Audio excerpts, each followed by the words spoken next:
I know whenever I've gone out to national and international conferences, I talk when we talk about the success of the one-to-one program. I do talk about the support that we get from Network Maine and MSLN because if you don't have a reliable internet connection, I mean, the days that we've been down, I can count on one hand since I've been here for the last 5 years and still have fingers left over, have been rare, and it's come to a point where we can't afford to be down. Um, so many things are either out on the cloud or just resources that the kids are so used to that even being down an hour, you might as well rip the hearts out of the kids because they don't know what to do. Yeah.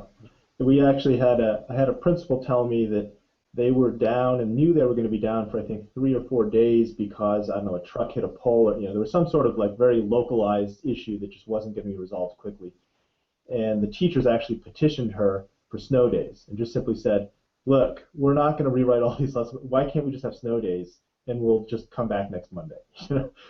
Because even the teachers, it wasn't just the kids, it was the teachers who said, the way we do business now is just different. And, without the network and knowing we're going to be down for a couple days, let's do something else. So I think they still ended up holding school, but the fact that the teachers were the ones who were actually going to the principal saying, just call a snow day, is pretty significant.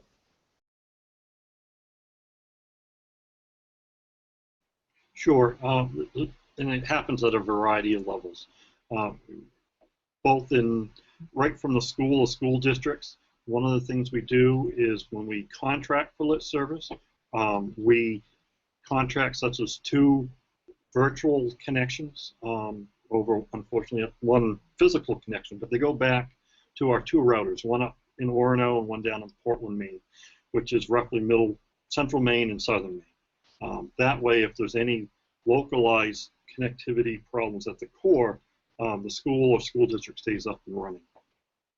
Throughout the state, our backbone is created in rings. So if, for example, if the truck had not taken out a local pole, but more of a one along Route 1 or something, traffic flows the other way around the ring, stays up and running. Same thing, connectivity outside the state.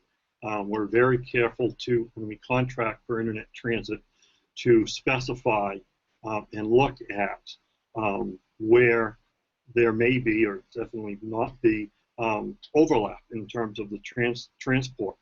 We specifically buy out of Cambridge and out of New York, such that a weather event like Sandy doesn't take down our external connectivity. This is at a point at the state level, when you have all these schools, libraries, state government, university system, research institutions, all dependent on this level of connectivity. You just can't afford to be down.